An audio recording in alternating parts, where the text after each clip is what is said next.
Welcome back to the show, everyone. Alexander Mercouris of the Duran Bem-vindos de volta ao programa, pessoal. to break down O Alexander Mercouris, do The Duran, está aqui comigo para analisar as últimas notícias.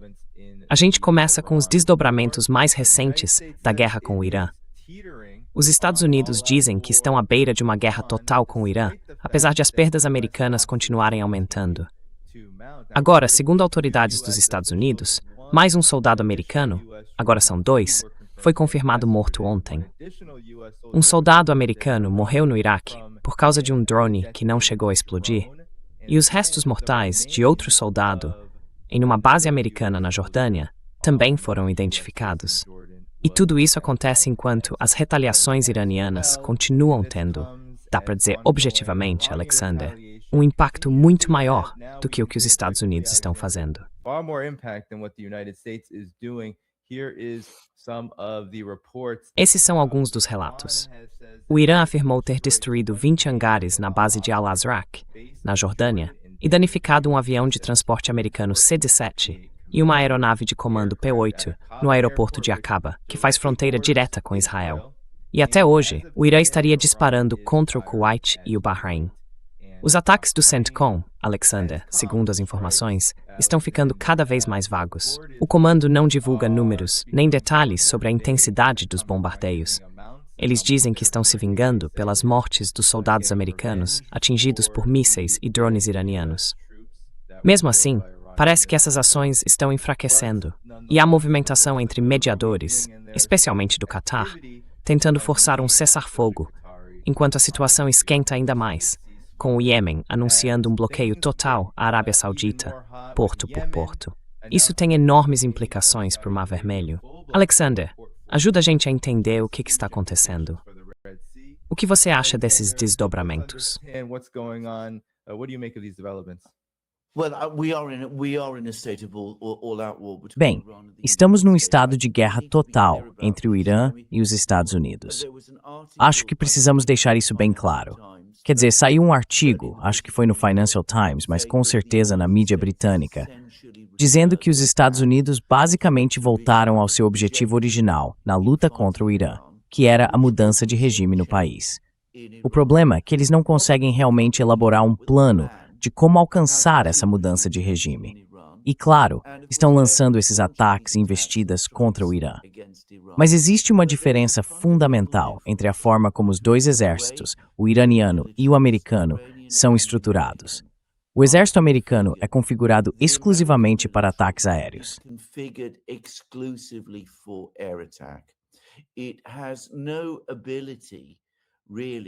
Os Estados Unidos praticamente não têm capacidade de organizar uma defesa eficaz, porque nunca se imaginaram numa situação em que estivessem sob ataque aéreo. Por isso, não têm bases fortificadas. Também não possuem um sistema de defesa aérea elaborado e bem desenvolvido, como tem países como a Rússia, a China e, em certa medida, o Irã. O resultado é que suas bases e suas tropas espalhadas pelo Oriente Médio ficam extremamente vulneráveis. Em contraste, o Irã foi obrigado a se preparar tanto para o ataque quanto para a defesa. Por isso construiu enormes cavernas, abrigos reforçados, bunkers espalhados por todo o país. E, ao mesmo tempo, desenvolveu uma capacidade muito forte de mísseis e drones, que permite atingir alvos americanos em todo o Oriente Médio, chegando até a Jordânia.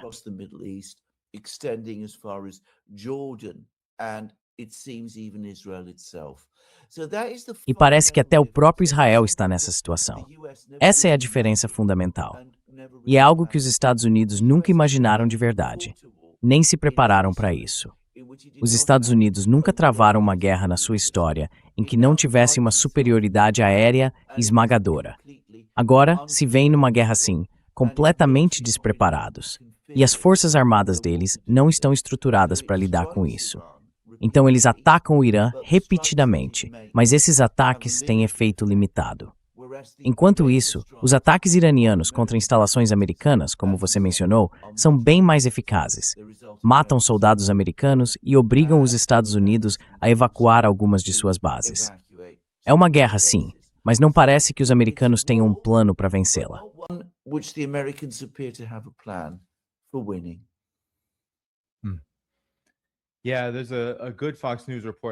Tem uma boa reportagem da Fox News que, na minha opinião, mostra bem o nível de desespero da situação. Eu vou colocar agora e reproduzir em velocidade 1,25. Vai dar mais ou menos 1 minuto, só para a gente ter uma noção de como essas mortes estão sendo noticiadas. Porque os Estados Unidos também têm muito menos tolerância quando se trata de lidar com baixas. E agora, o número de baixas está aumentando. O Departamento de Guerra acabou de confirmar a identidade de 2 soldados da ativa que morreram na Operação Inherent Resolve. São o primeiro-tenente Tyler James Feehan, de 25 anos, e a soldado Isabella Gonzalez, de 19. Enquanto isso, os Estados Unidos continuam retaliando com a 9ª noite seguida de ataques a alvos militares iranianos. Alexandria Hoff está na Casa Branca com as últimas informações para a gente. Bom dia para você. 19 e 25 anos de idade. É difícil aceitar uma notícia dessas hoje de manhã. Mas a atual campanha aérea contra o Irã, neste momento, é realmente uma punição direcionada a facções específicas da Guarda Revolucionária que atacaram bases aéreas dos Estados Unidos, incluindo aquela base na Jordânia que acabou sendo tão mortal. Um vídeo que circula e que se acredita mostrar esses ataques foi divulgado pela Associated Press. O Pentágono confirmou neste fim de semana que 2 militares americanos morreram e um terceiro continua desaparecido, embora restos mortais não identificados tenham sido encontrados. Essa pessoa ainda não foi identificada. O presidente, no entanto, expressou um profundo pesar por essa perda.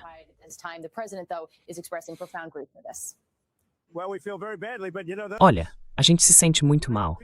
Mas sabe, aquelas pessoas incríveis, aqueles grandes patriotas, estão lá fora, lutando para que o Irã não tenha uma arma nuclear.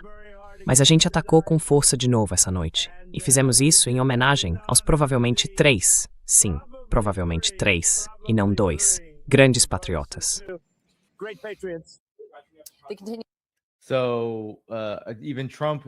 Então, até o Trump está reconhecendo agora que em pelo menos 3 desses ataques isolados, tudo isso aconteceu em questão de poucos dias.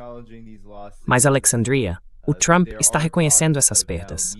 Já se fala em uma possível mediação. O Catar está tentando, pelo que eu entendo, avançar com algum tipo de cessar-fogo que o Irã já rejeitou. Mas a gente ouviu que o Trump iria abrir os portões do inferno. Isso não aconteceu. Por que você acha que é assim, mesmo com toda essa expectativa de escalada que continua se arrastando? Porque neste momento, autoridades dos Estados Unidos estão dizendo ao Washington Post que o país não tem nem a logística para enviar tropas ao Irã para fazer algum tipo de invasão terrestre, nem os recursos militares para conduzir operações ofensivas em escala maior.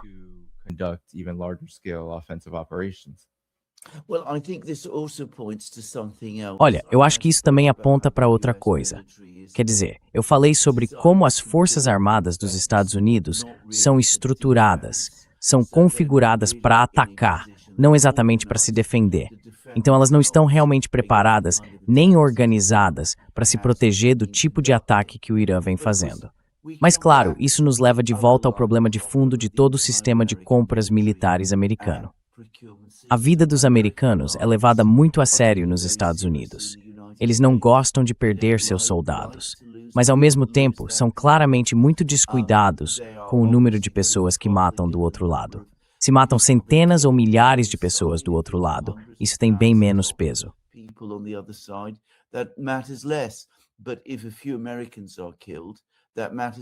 Mas se alguns americanos forem mortos, isso tem um peso enorme e causa um impacto político.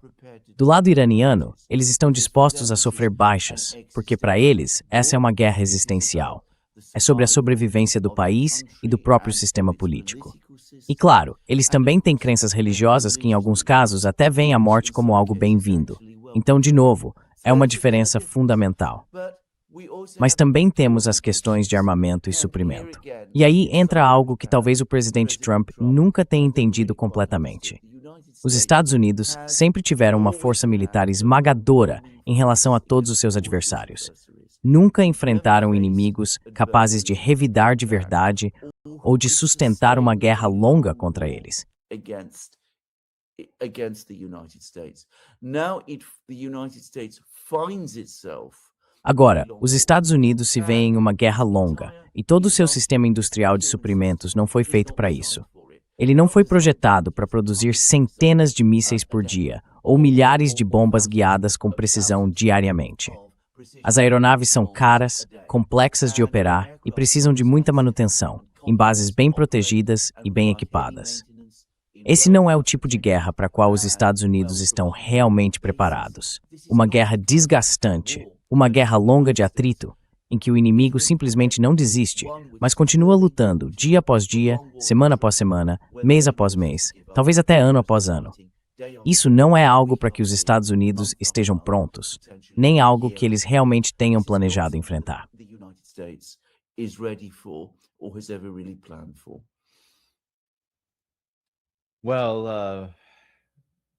Bom, se tem uma coisa sobre o presidente Donald Trump dos Estados Unidos, é que ele nunca parece estar, como posso dizer, tranquilo. Ele sempre parece estar agitado. E, de fato, está agitado. Hoje, pouco antes de entrarmos no ar, ele postou no Truth Social: toda vez que o Irã matar um soldado americano, eles vão pagar por essa morte muitas vezes mais.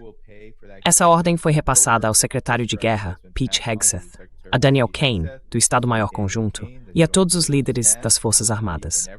Então, essa é a reação de Donald Trump a essas perdas, Alexander.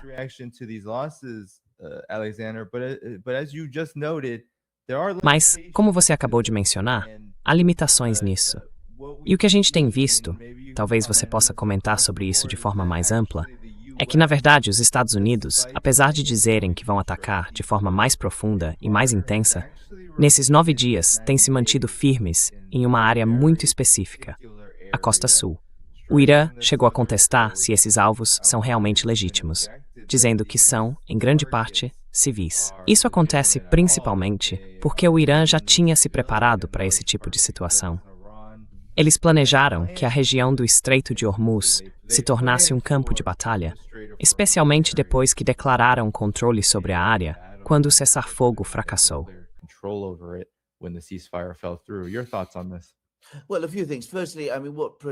O que eu penso sobre isso? Bom, algumas coisas.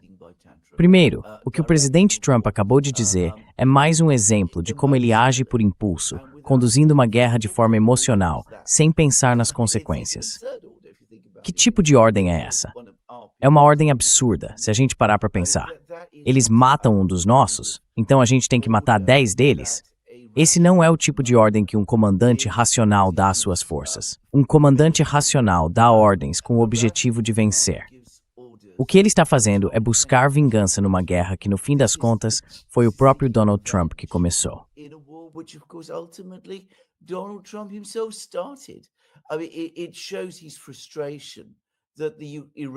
Isso mostra a frustração dele com o fato de que os iranianos estão resistindo, que conseguem revidar e causar baixas, algo que claramente Donald Trump nunca acreditou que eles seriam capazes de fazer. Agora, pelo que eu consigo perceber do plano por trás do que os Estados Unidos estão fazendo, parece que estão tentando enfraquecer a área em torno do Estreito de Hormuz, ao longo da costa do Irã, para quebrar o controle iraniano sobre o estreito. Mas me disseram que essa região costeira torna isso praticamente impossível, porque é extremamente fácil de defender.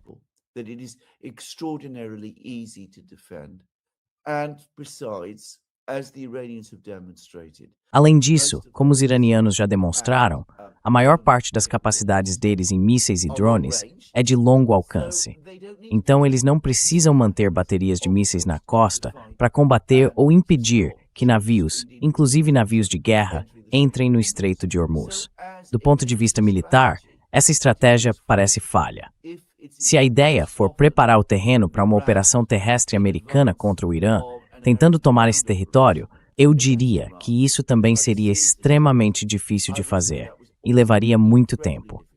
Eu não acho que os Estados Unidos tenham esse tempo, e também não acredito que Donald Trump tenha a credibilidade política, nem o capital político dentro do país, para começar uma operação terrestre desse tipo.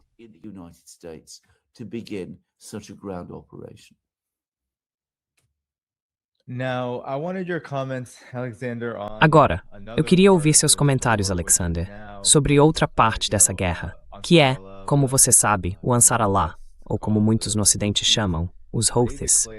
Eles declararam um bloqueio hoje. Ontem, anunciaram que haveria guerra, que uma grande ação seria tomada nas próximas 24 horas. E disseram que esse bloqueio é olho por olho, uma resposta ao cerco. Claro, esse cerco se intensificou muito na última semana, com a Arábia Saudita bombardeando o aeroporto de Sanaa. With Saudi Arabia bombing Sana'a Airport. Now this has huge implications though because Isso tem implicações enormes, porque uma parte importante do trânsito de petróleo da Arábia Saudita, neste momento, Alexander, passa pelo porto de Yanbu, entra no Mar Vermelho e depois segue para o mercado mundial. O Ansar Allah disse que é porto por porto, que é cada rota de saída do petróleo saudita. O comércio e o transporte de petróleo vão ser bloqueados. E já temos alguns navios pegando fogo no Estreito de Hormuz depois que o Irã os atingiu. Então, claramente, há um movimento grande do Ansar Allah para estrangular esses pontos de passagem. O que você acha disso? Qual o impacto potencial e para onde isso pode levar?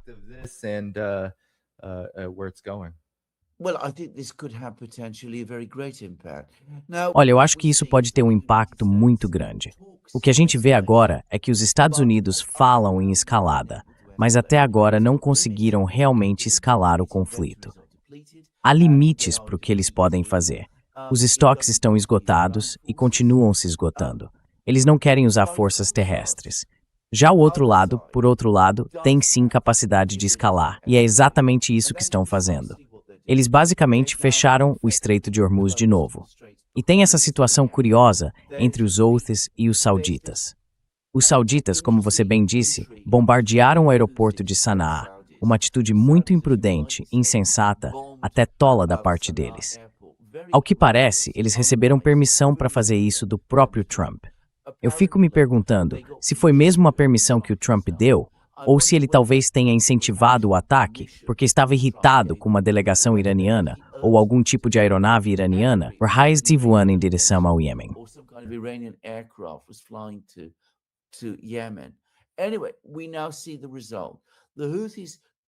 De qualquer forma, agora a gente vê o resultado. Os Houthis fecharam o Mar Vermelho no ano passado. Os Estados Unidos mandaram uma frota para tentar quebrar esse bloqueio dos Houthis, mas não conseguiram. E não há motivo para que os Houthis não possam fazer isso de novo. Se eles realmente fecharem o Mar Vermelho para esse tipo de transporte, para o transporte saudita, e os sauditas não conseguirem exportar o petróleo deles, aí sim temos uma crise. Porque o petróleo que a Arábia Saudita vinha exportando é uma das razões pelas quais o preço do barril não passou de $100. Se os sauditas não puderem exportar, se todas as exportações de petróleo da região do Golfo Pérsico e da própria Arábia Saudita pararem, então, bem, fica difícil imaginar como vamos evitar novos aumentos no preço do petróleo e uma escassez ainda maior vindo por aí.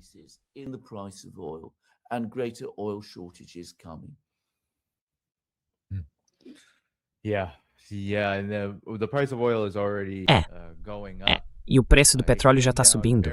Caiu um pouquinho hoje por causa daqueles relatos de mediação. E se não me engano, foi o Marco Rubio que disse que o Irã quer conversar.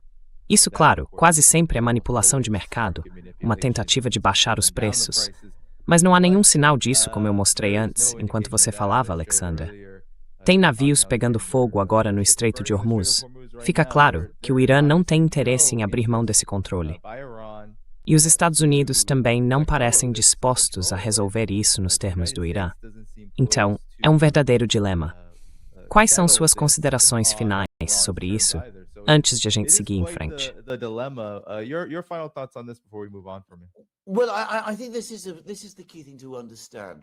Bom, eu acho que esse é o ponto principal para entender. Porque, claro, o que aconteceu foi o seguinte. Os Estados Unidos atacaram o Irã junto com Israel no dia 28 de fevereiro.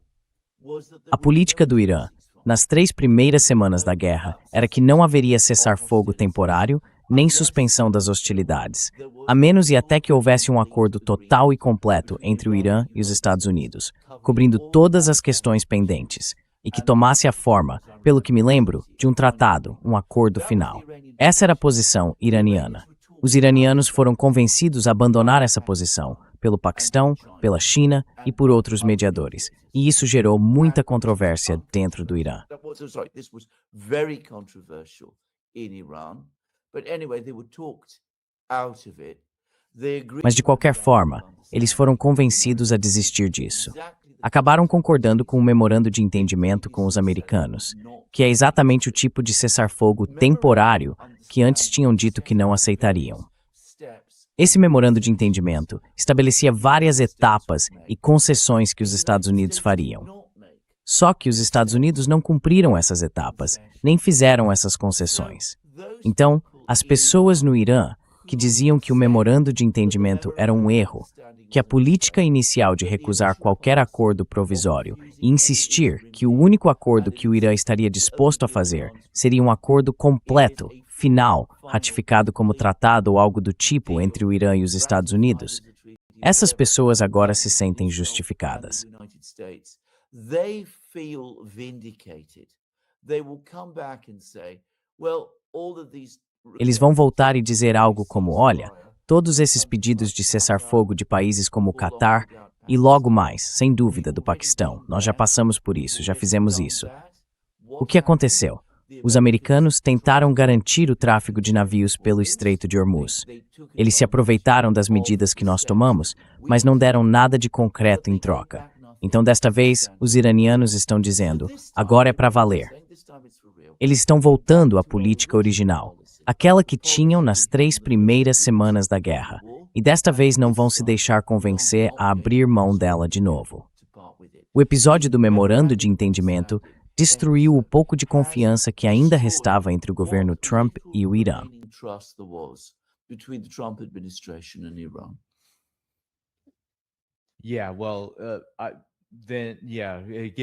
É bom, levando em conta o que você acabou de dizer, a sua reação a isso. Eu achei esse relatório muito chocante, porque o que estamos ouvindo agora do Irã é o seguinte. Eu não acredito necessariamente que isso seja algo iminente, mas é claro que há conversas acontecendo sobre algo tão sério quanto uma incursão terrestre iraniana. Segundo um jornalista iraniano de destaque e ex-ministro das Relações Exteriores, Manouchehr Mottaki, o Irã estaria dizendo que poderia lançar sua própria incursão terrestre no Kuwait e tomar bases militares como o Campo Buring ou a base aérea Ali al-Salem. Agora, as duas bases já sofreram danos enormes desde o início da guerra, mas especialmente na última semana, nesses 9 dias de retomada das hostilidades.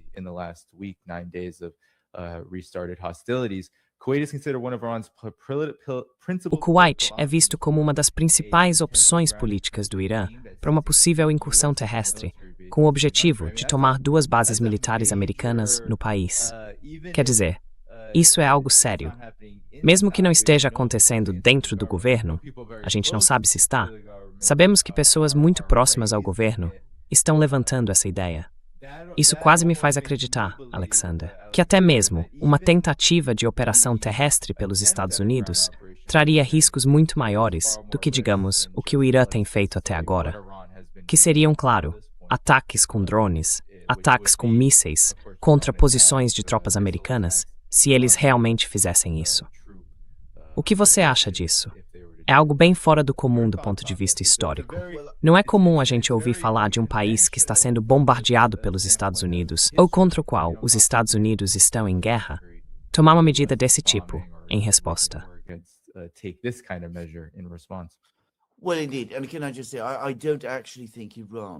Pois é, de fato. E posso dizer uma coisa? Eu realmente não acho que o Irã planeje fazer isso. O que eu acho que eles estão fazendo é mandar um recado para os americanos. Tipo, olha, a gente está ouvindo toda essa conversa sobre operações terrestres contra o nosso país. Se vocês começarem a fazer esse tipo de coisa com a gente, fiquem sabendo que podemos fazer o mesmo com os seus aliados e podemos tomar suas bases. E essas bases não ficam tão longe do nosso território. Temos soldados e tropas lá, em número muito maior que o de vocês. E isso seria um desastre para vocês. O motivo pelo qual eu não acho que os iranianos fariam isso é que eu não acredito que os amigos do Irã pelo mundo, especialmente a China e a Rússia, queiram ver algo assim acontecer. Então, sabe, posso estar errado, mas acho que isso é mais um aviso para os americanos.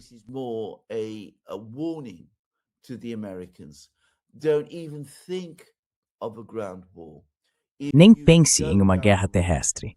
Se vocês seguirem por esse caminho, não imaginem que vamos ficar só na defesa, assim como respondemos aos seus ataques aéreos com nossos próprios ataques.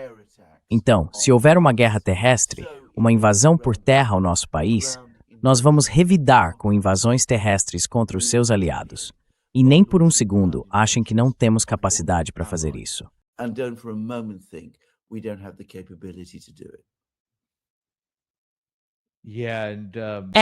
E talvez nem seja necessário, porque eu quero mostrar isso aqui. Essa é a base aérea dos Estados Unidos na Jordânia. Imagens de satélite mostram que os ataques de mísseis e drones do Irã foram incrivelmente precisos e causaram grandes danos aos hangares de drones, aos hangares de aeronaves e, claro, aos alojamentos das tropas, o que resultou em dezenas de baixas americanas e pelo menos 3 soldados mortos. Então, talvez não seja necessário, especialmente se for em território iraniano, desperdiçar pessoal com algum tipo de operação terrestre. Mas de qualquer forma, Alexander, uma coisa que me chamou a atenção, e eu quero o seu comentário sobre isso, é a rapidez com que o Irã se reconstruiu depois desses ataques. E eu acho que isso tem sido subestimado.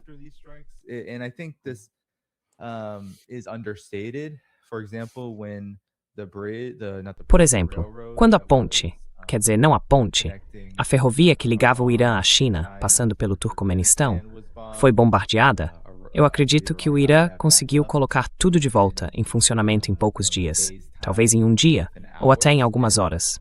E recentemente, quando os Estados Unidos bombardearam pontes e até uma usina de dessalinização no sul do Irã, isso também foi restaurado em poucos dias, ou em poucas horas. Então, o que você acha desse desenvolvimento? Parece que as medidas de preparação do Irã, e eu acho isso bem impressionante, também incluem o que fazer depois que o país sofre ataques. E eu queria saber se existe algum precedente histórico para isso, especialmente considerando que estamos vivendo um momento sem precedentes, em que os Estados Unidos estão tendo que trocar fogo com um adversário.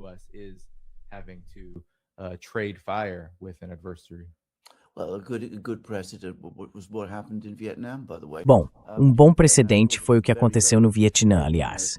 Durante a Guerra do Vietnã, houve bombardeios americanos muito pesados sobre o país. Mas o Vietnã do Norte conseguiu manter suas estradas e suas instalações industriais funcionando, pelo menos até certo ponto. E claro, eles mantiveram a trilha Ho Chi Minh operando, apesar dos enormes bombardeios dos Estados Unidos sobre essa rota. Mas o Irã, voltando ao Irã, é uma sociedade muito mais sofisticada e muito melhor organizada do que muita gente no Ocidente costuma reconhecer. O país tem uma base de engenharia muito sólida. Tem um grande número de engenheiros muito bem treinados e muito dedicados. E conta com uma indústria da construção bastante robusta.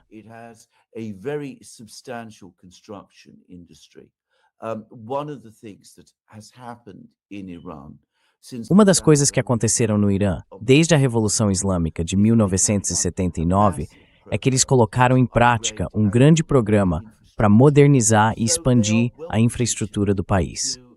Então hoje, eles estão bem preparados para reparar danos. E isso porque planejaram para isso, porque sempre esperaram que mais cedo ou mais tarde haveria um ataque desse tipo contra o país. Além disso, eles têm a experiência da guerra entre Irã e Iraque, quando a infraestrutura e as cidades iranianas também foram atacadas pelos iraquianos. Os iranianos sabem como fazer isso, sabem como se organizar para fazer isso. E como você disse, fazem muito rápido. Assim que algo é destruído, eles conseguem reconstruir. É uma capacidade que no Ocidente, em grande parte, a gente acabou perdendo.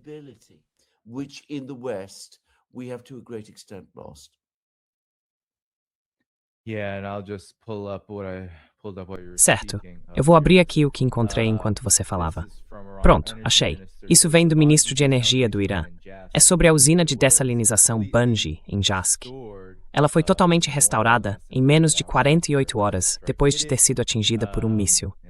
Essa usina fornece água para cerca de 10 mil pessoas em 20 vilarejos daquela região. Então sim, foi uma resposta muito rápida aos ataques dos Estados Unidos. E antes de tudo, vale lembrar, isso é infraestrutura civil. Mas também contradiz a narrativa que os Estados Unidos sempre repetem, de que estão degradando as capacidades do Irã de controlar, ou melhor, de reduzir a capacidade do Irã de atacar e realizar operações no Estreito de Hormuz. Só que, pelo que parece, não é bem isso que está acontecendo. Doesn't seem like that's actually what's happening here. As pessoas no Ocidente ainda têm uma ideia muito exagerada do que bombardeios e ataques realmente conseguem fazer. Isso é algo que, de um jeito ou de outro, eu estudei bastante. Mas veja, mesmo durante a Segunda Guerra Mundial, ficou claro que as instalações industriais tinham uma resistência enorme aos bombardeios. Foi assim na Alemanha, foi assim no Japão, e aliás também foi assim na União Soviética. Desde que houvesse um grupo sólido de engenheiros e trabalhadores qualificados, prontos para entrar e consertar os danos rapidamente. E claro, desde que o sistema tivesse redundâncias planejadas, coisa que a gente no Ocidente já não costuma fazer tanto, mas que em outros países ainda é bem comum.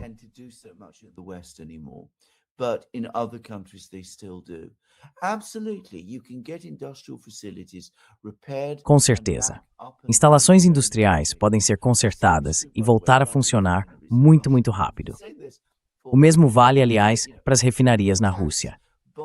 Eu venho dizendo isso há mais de um ano. Os ataques de drones ucranianos contra refinarias russas não significam que essas refinarias fiquem fora de operação por muito tempo. Dá para ver fumaça, dá para ver fogo, mas o fogo pode ser apagado e os reparos podem ser feitos. E os iranianos mostram que têm pelo menos o mesmo nível de habilidade, talvez até mais, porque vivem sob a ameaça de guerra há décadas, o que, claro, não é o caso dos russos.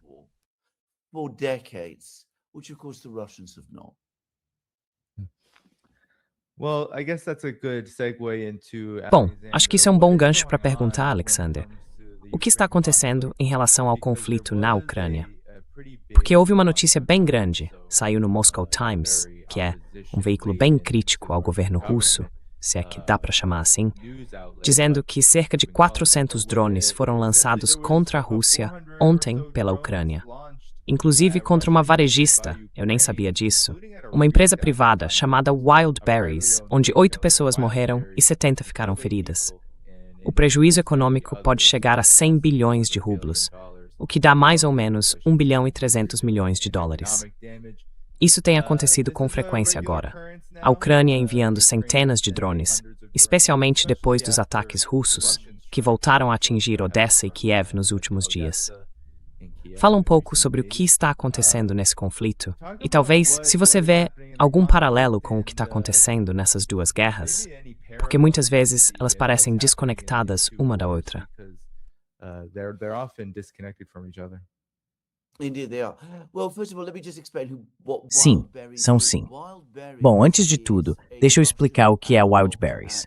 A Wildberries é uma espécie de versão russa da Amazon. Na verdade, a Rússia tem 2 empresas desse tipo. Uma é a Wildberries, que é a que estamos falando, e a outra é a concorrente dela, chamada Ozon. Elas estão presentes em praticamente todas as vilas, cidades pequenas e grandes do país. São extremamente bem organizadas. A Rússia entrou de vez no comércio eletrônico, em uma escala enorme. Algo que pouca gente no Ocidente sabe. E claro, assim como a Amazon, elas têm esses grandes armazéns onde guardam uma quantidade enorme de produtos. Esse, em especial, é um armazém muito grande na região de Moscou. Agora, os ucranianos estão dizendo que esses armazéns têm sido usados pelo exército russo para dar suporte logístico na guerra.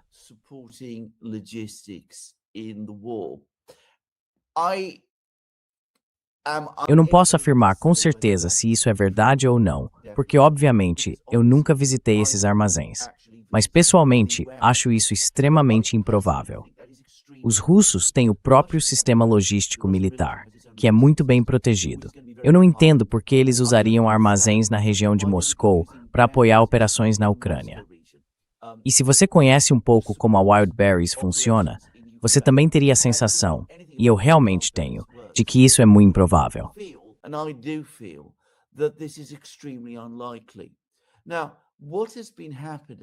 in the war in Ukraine. O que vem acontecendo na guerra na Ucrânia nos últimos meses é que, à medida que os russos avançam na linha de frente e agora chegaram à linha das cidades fortificadas no Donbass, estamos nos aproximando do que pode ser uma batalha final, quase apocalíptica, por essas cidades.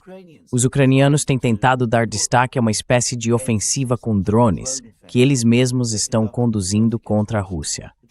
O problema é que os russos têm um sistema de defesa aérea muito avançado e extremamente eficaz.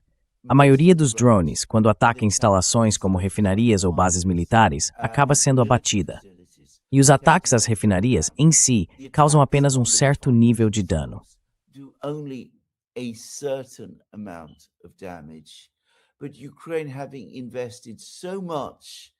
Mas a Ucrânia, depois de ter investido tanto nessa ofensiva com drones e de ter falado tanto sobre isso para a mídia ocidental, agora precisa de alvos para os drones, para poder mostrar que continua causando danos. Então, o que eu suspeito que esteja acontecendo é que eles estão indo atrás de alvos mais fáceis, e esses grandes armazéns de empresas como a Wildberries são alvos óbvios. Acho que é isso que está acontecendo. A gente está vendo uma ofensiva com drones que começou como um ataque à estrada que liga a Rússia à Crimeia. Depois evoluiu para ataques a refinarias, depois para ataques a navios no Mar de Azov e em seguida no Mar Negro. E à medida que cada uma dessas campanhas foi sendo neutralizada pelo sistema de defesa aérea russo, agora eles estão atacando os armazéns da Wildberries. They're now attacking Wildberries warehouses instead. And what does it say, Alexander, about E o que isso mostra, Alexander, sobre o conflito em geral? Por que a Ucrânia está investindo tanto nesses ataques com drones? O que está acontecendo nos campos de batalha? Como tudo isso se conecta? Porque a gente já não ouve tanto, por parte do Ocidente coletivo, falar sobre território. E quando ouve, são só menções rápidas de que a Rússia não avançou muito ou perdeu a iniciativa, mas quase nada sobre o território ucraniano avançando rumo a algum tipo de vitória. Então, bem menos disso. E mais aquela ideia de levar a guerra para dentro da Rússia. O sofrimento econômico, os transtornos, o medo e o perigo dos ataques com drones abalariam a sociedade russa por dentro e levariam a um resultado favorável para o Ocidente coletivo. Mas eu queria saber o que você acha do que está acontecendo de fato lá no terreno. I'm curious on what you have to say about what's happening on the ground. What has happened over the last couple of months is that we have had. O que aconteceu nos últimos meses, na minha opinião, foi uma campanha muito bem organizada para tentar criar uma sensação de euforia. A ideia era de que a Ucrânia estaria conseguindo conter os russos na linha de frente e até levar a guerra para o território russo, dentro do próprio país.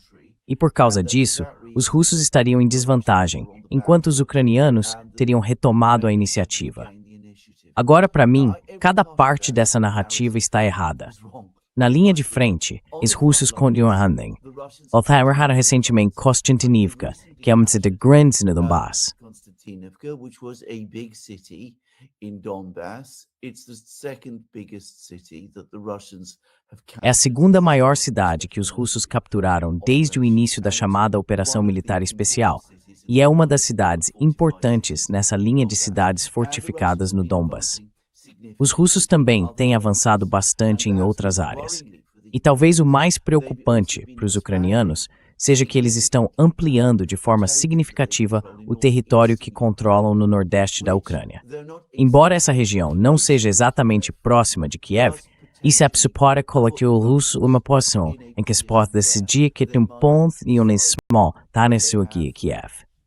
a place from which to launch an attack towards Kiev. So, on the ground, things have been going badly. No terreno, as coisas têm ido mal para a Ucrânia, muito mal neste ano. Na verdade, recentemente saiu um artigo num jornal ucraniano em que soldados ucranianos diziam abertamente que essa ofensiva com drones, da qual tanto se fala, não está ajudando e que a situação deles na linha de frente está ficando cada vez mais difícil. Então essa é a linha de frente. Quanto à ofensiva com drones, é preciso lembrar uma coisa sobre a Rússia. É o maior país do mundo. Tem um território imenso, e isso significa que há uma área enorme para defender. Mas o próprio tamanho do país, embora o torne vulnerável, porque sempre vai ter algum drone que consegue passar, já que é impossível defender tudo num território tão grande, também dá à Rússia uma enorme capacidade de resistência. Porque um ataque de drone numa cidade como Tambov, onde ficavam daqueles armazéns da Wildberries, não vai ter muito impacto em outra cidade nos Urais, ou na Sibéria, ou em Moscou, ou em qualquer outro lugar. Aliás, há cerca de um mês eu estava em Moscou. A month ago, I was in Moscow. I was in Moscow at a time when Ukrainian drones. Eu estava em Moscou numa época em que ataques de drones ucranianos contra a cidade estavam acontecendo. Também estive em outra cidade da Rússia chamada Pskov, que é uma cidade militar, onde fica sediada uma divisão aerotransportada e onde muitos homens se alistam nas forças armadas. Essa cidade também tem sido alvo de drones ucranianos. Eu não vi nenhum sinal de drones. Não percebi nenhuma preocupação das pessoas com isso. Esses ataques não estavam tendo nenhum impacto significativo na economia. Isso foi antes dos grandes ataques às refinarias. Depois que eu saí da Rússia, começaram a circular notícias sobre filas em alguns postos de gasolina. O que, aliás, não é algo tão incomum no verão russo, porque o país tem poucas refinarias que produzem gasolina. Mas nada do que eu vi indicava que essa ofensiva de drones estivesse realmente causando algum efeito.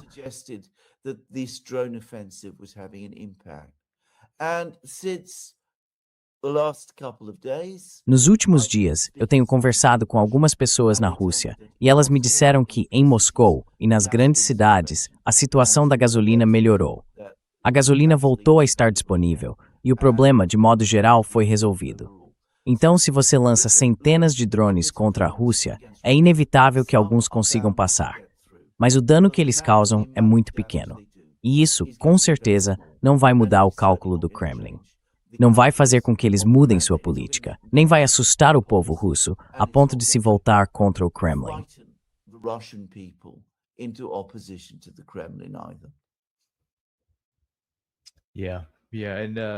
Alexander, in the last 15 minutes or É. so, we have E Alexander, nesses últimos 15 minutos que a gente tem, sabe?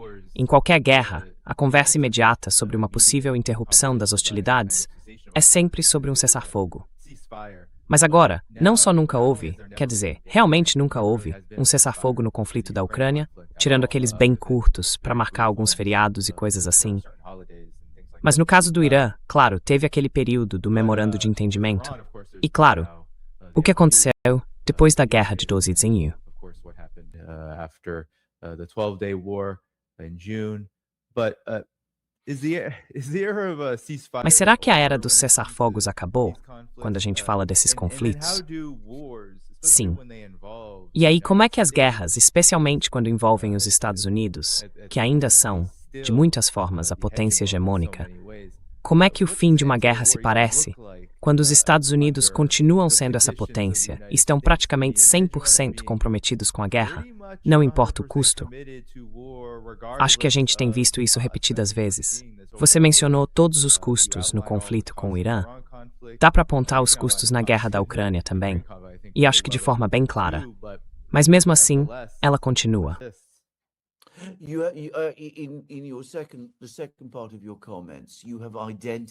Na segunda parte dos seus comentários, você apontou para mim qual é o grande problema. Porque tanto os russos quanto os iranianos têm a iniciativa nas suas guerras. Mas o que exatamente é o plano final de vitória em cada caso é muito difícil. Muito, muito difícil de dizer. Agora vamos falar primeiro sobre os cessar-fogos. Os russos concordaram com um grande cessar-fogo lá em 2015, que claro tomou a forma do Acordo de Minsk. E esse cessar-fogo ficou de fato por 7 anos.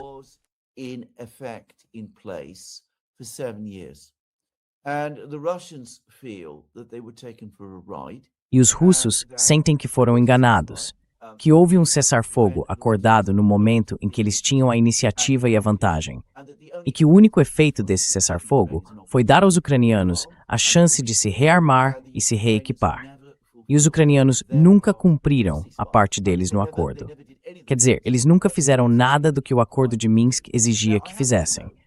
Agora, eu sei disso porque me contaram enquanto eu estava na Rússia. Quando o memorando de entendimento foi assinado, os russos disseram aos iranianos: tenham muito, muito cuidado, Para nós, isso parece muito com Minsk. Os americanos vão esperar que vocês cumpram a parte de vocês no acordo, mas não contém que eles cumpram a deles. But don't expect the Americans to fulfill theirs. Now, the Russians never advised the Iranians to walk away from Os russos nunca aconselharam os iranianos a desistirem do memorando de entendimento, mas disseram para eles terem muito cuidado. Isso não é o fim do conflito, é só uma etapa do conflito. É preciso se preparar para a próxima fase. E de fato a gente viu que os próprios iranianos rapidamente concluíram que o memorando não estava funcionando. E o resultado foi que voltamos a uma situação de guerra. E os iranianos, assim como os russos ficaram muito queimados com Minsk. E os iranianos, da mesma forma com o memorando, estão dizendo nada de cessar-fogo temporário, de jeito nenhum vamos concordar com um cessar-fogo até que exista um acordo final.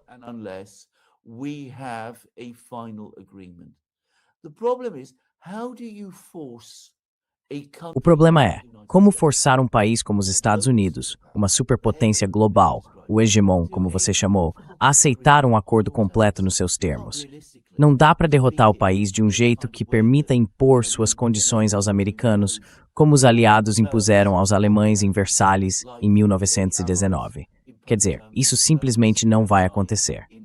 Então, o que fazer? Olha, é difícil dizer.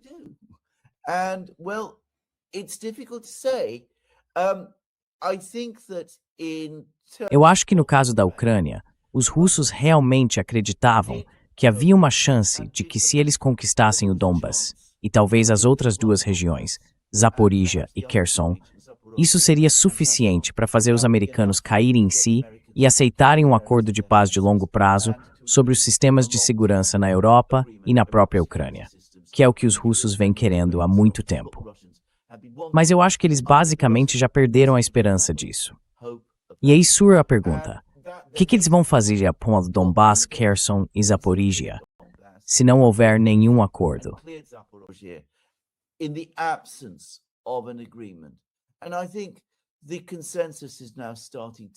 E eu acho que agora começa a crescer um consenso na Rússia, em Moscou, de que eles não têm outra opção real a não ser seguir em frente.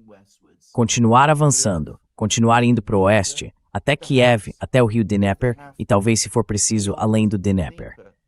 Agora, eu não acho que esse fosse o plano original deles, mas pode ser que decidam que não há alternativa de verdade.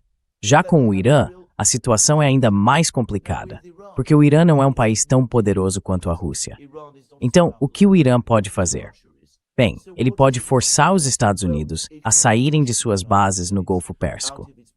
Pode empurrar os Estados Unidos para a Jordânia e pode empurrar os Estados Unidos até Israel.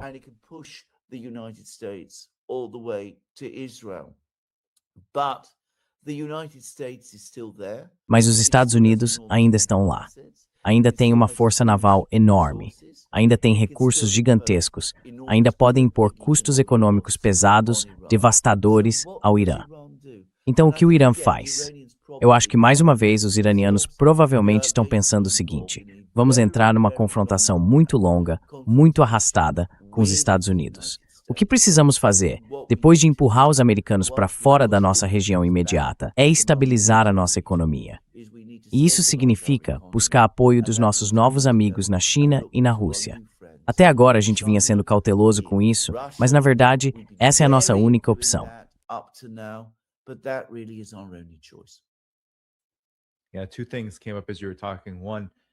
Duas coisas surgiram enquanto você falava.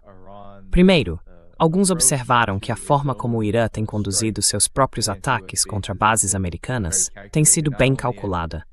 Não só no Kuwait e no Bahrein, que são dois países de onde, desta vez, os Estados Unidos têm literalmente lançado ataques contra o Irã, mas também essa atenção especial à Jordânia, que vem sendo vista como uma espécie de principal camada de defesa de Israel no futuro. Provavelmente sabendo que Israel, embora não seja parte direta nesse momento, o que pode ser discutível, dependendo de como se considera a questão da inteligência, ainda assim, em termos de ataques, Israel não está realizando ataques contra o Irã agora. Mesmo assim, a Jordânia é um ponto-chave nas defesas contra qualquer tipo de ataque a Israel, e essa capacidade foi bastante enfraquecida, especialmente nos últimos tempos. quite significantly, especially recently. And then two, what came up as well is E aí, o segundo ponto que surgiu foi o seguinte: enquanto você falava sobre Rússia, China e Irã se aproximando, apareceu uma narrativa curiosa sobre a qual eu queria saber sua opinião.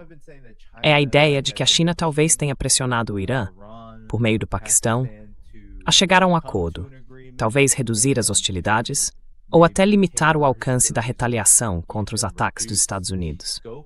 Eu, pessoalmente, sou bem cético em relação a qualquer detalhe específico nesse sentido, além do fato de a China apoiar um tipo de processo de mediação conduzido pelo Paquistão.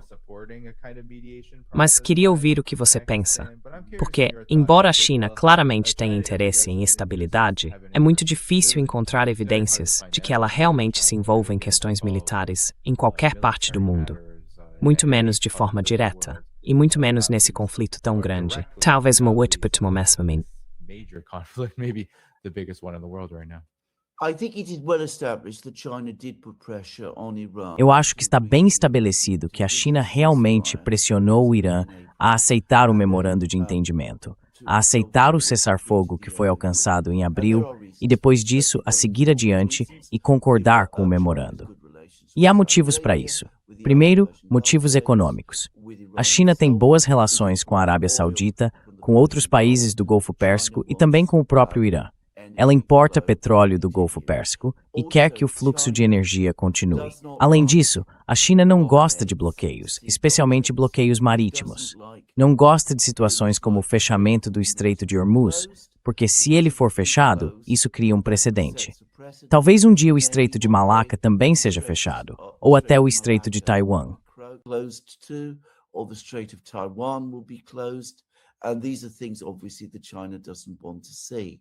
E essas são coisas que, obviamente, a China não quer ver acontecer. Mas, ao mesmo tempo, os chineses sabem muito bem que quando os Estados Unidos vão atrás do Irã, não é só por causa de preocupações com Israel. Existe também um objetivo de longo prazo: enfraquecer a China e reduzir a posição global da China no mundo. Recentemente me contaram, foi alguém na Rússia, aliás, uma pessoa que mora em Pequim, que todo motorista de táxi em Pequim fala sobre isso. Que, se você perguntar, qualquer motorista vai dizer, esse ataque ao Irã, no fim das contas, é sobre nós. Então, os chineses sabem disso perfeitamente bem.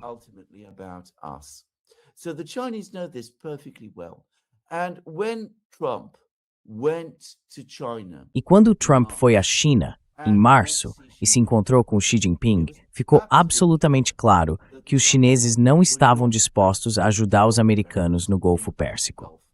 Eles não iam pressionar o Irã para fazer concessões significativas e com certeza não iam tirar as castanhas do fogo para os Estados Unidos.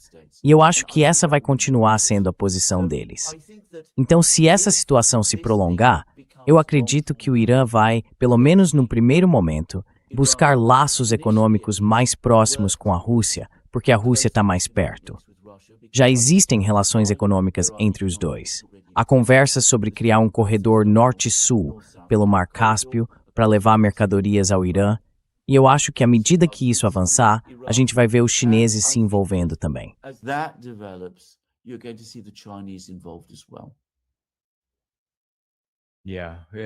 Sim, sem dúvida. Olha, o memorando de entendimento é um caso bem interessante, porque, por um lado, houve relatos de que talvez o líder supremo do Irã não fosse a favor dele, mas mesmo assim ele permitiu que seguisse adiante. E houve um apoio significativo, não só dos negociadores, mas também de altos níveis do governo, do presidente e das pessoas próximas a ele. Então, não é surpresa que a China tenha apoiado esse processo, já que, primeiro, como você disse, há um benefício econômico. A China foi quem intermediou a normalização entre a Arábia Saudita e o Irã, e não quer ver os países do Golfo sendo pressionados porque os Estados Unidos estão forçando essa situação. Mas ainda assim, também existe o fato de que a China sempre vai apoiar a estabilidade na região, especialmente quando há apoio de altos níveis dos governos envolvidos.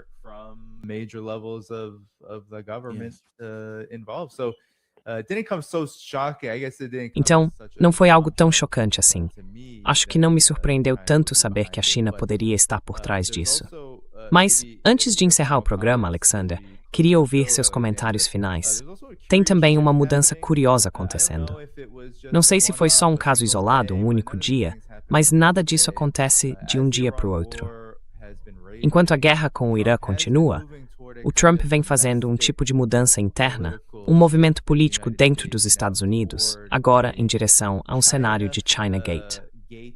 Ele está culpando a China pela derrota dele em 2020, o que parece, de certa forma, parecido com o que os democratas fizeram em 2016 com a Rússia, só que talvez de um jeito menos sofisticado e em circunstâncias bem diferentes.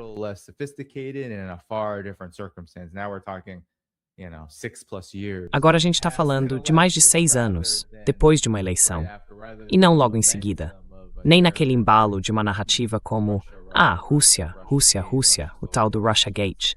As eleições já tinham sido, digamos, preparadas durante a campanha, especialmente uma tão marcante como a de 2016.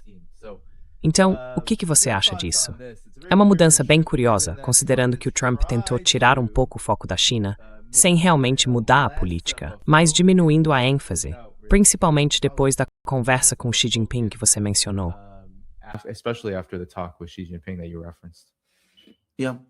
Well, what happened, I think, was this. I mean, that speech. Bom, o que aconteceu, eu acho, foi o seguinte. Aquele discurso que o Trump fez, que aliás foi um discurso extraordinário, muito estranho, tinha claramente um aspecto interno.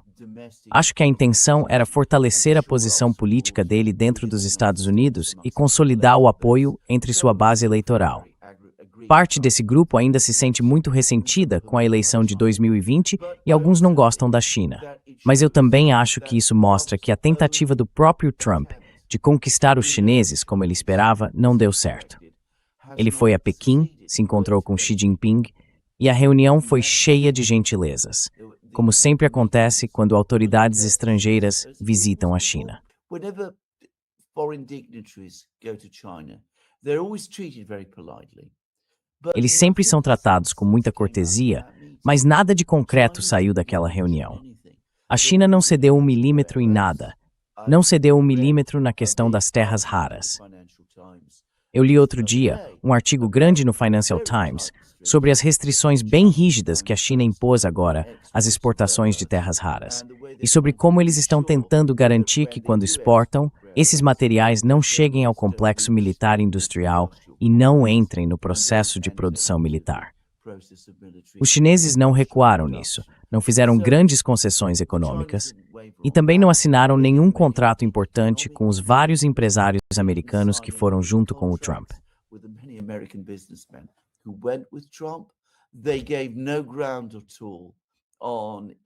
Eles não cederam em nada em relação ao Irã. Não estavam dispostos a pressionar o Irã para que o Irã fizesse concessões para os Estados Unidos, em vez de os Estados Unidos terem que fazer concessões para o Irã. Também não estavam dispostos a pressionar os russos por causa da Ucrânia. Então o Trump voltou daquela reunião claramente frustrado. E dá para ver que isso tem pesado nele desde então. E dá para perceber que alguns dos comentários mais recentes dele sobre a China refletem basicamente essa exasperação. Assim como os russos e os iranianos não estão fazendo o que ele quer, os chineses também não estão. E se você é o Donald Trump, você faz um escândalo quando isso acontece.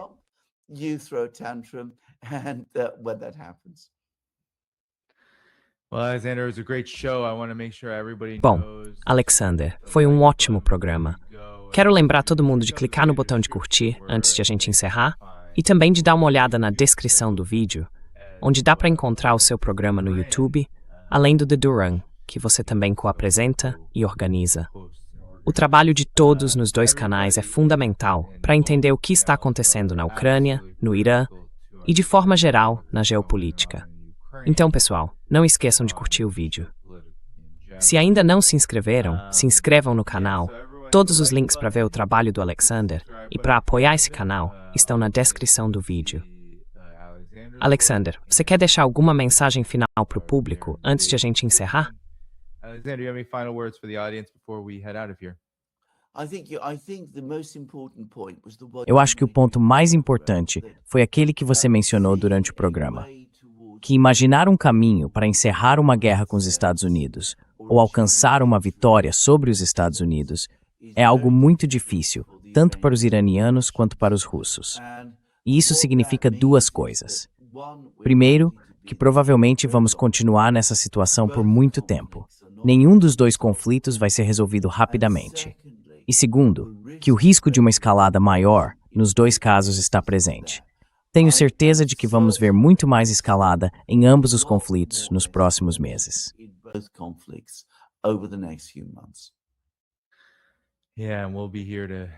É isso aí. A gente vai estar aqui para acompanhar tudo.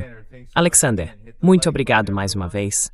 Pessoal, não esqueçam de curtir o vídeo, conferir o trabalho dele na descrição e também apoiar o canal. O link tá lá embaixo.